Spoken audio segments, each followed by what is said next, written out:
Hey guys, you are watching the In Third Person comic book show. I'm Jet from inthirdperson.com, which is a website where I talk about video games, board games, comic books, and other nerdy pursuits. And on this episode of the show, I wanted to talk about one of my favorite current comic book series out right now that is a little under the radar. I mean, it's been a hit. It's selling pretty well, but not as many people are talking about it as I think that they should. So I wanted to take this episode to give this series some love, and that's going to be Miss Marvel from, of course, Marvel Comics. She's definitely not the Miss Marvel of old. So I guess Carol Danvers, dating all the way back to the 60s, and of late, she's actually just graduated onto being just Captain Marvel. And this new Miss Marvel is very different. Of course, you can tell by just looking at her. She is Kamala Khan, who is a teenage girl of Pakistani descent, and she's Muslim living in New Jersey. So, I mean, part of the reaction I felt from at least the online community was excitement that, oh, it's a different face, different perspective on things, a different type of superhero, and then also some concern about Marvel potentially just trying to hit those diversity checkboxes because there are no shortage of white dude superheroes.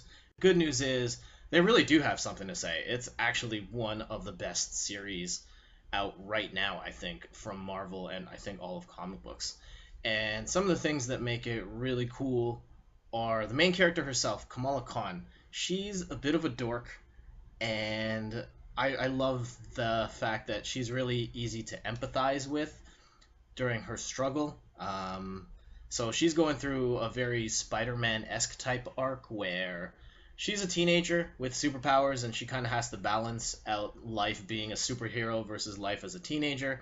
But on top of that, she also has to wrestle with the cultural differences. Being of Muslim descent, her family lives a certain way, and then her friends live a very different way, and she's trying to find the balance between the two. It's very endearing, and I like it a lot because it's definitely something different that you don't see in superhero comic books as much. Yes, the teenager arc has been done, but in this particular take, it feels fresh and new.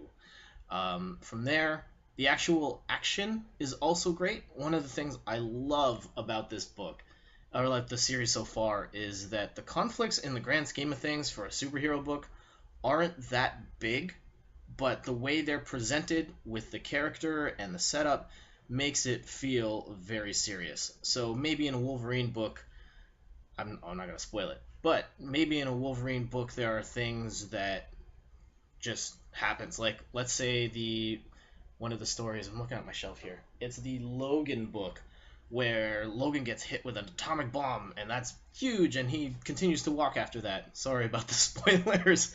But in this, the conflicts are way smaller, but they feel just as big as any superhero story out there and just as impactful, which is one of the great things I love about this book that I hope they do not change because it's different. There are a lot of big bombastic stories out there, but here's the story of a teen girl trying to find the footing, her footing in being a superhero, and the conflicts she's solving right now are a little smaller in the grand scheme of things, but they feel big and they're great. The writing in this is awesome. The art is great. In particular, I love the color palettes that they use, and so it just gives this book a very unique look to it.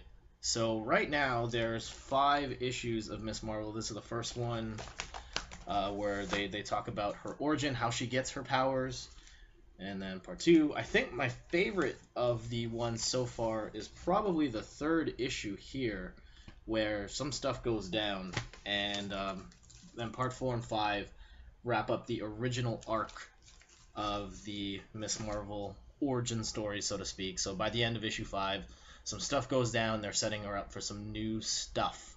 So it's a great series so far. I know that for me personally, I had no interest in any of the original Miss Marvel stuff, and I only started reading this Miss Marvel because Steph was the one that bought it. But man, it is so awesome, and I am always excited to read these each month because it's a really great story with great art, and I really hope Marvel keeps it up. So that's Miss Marvel.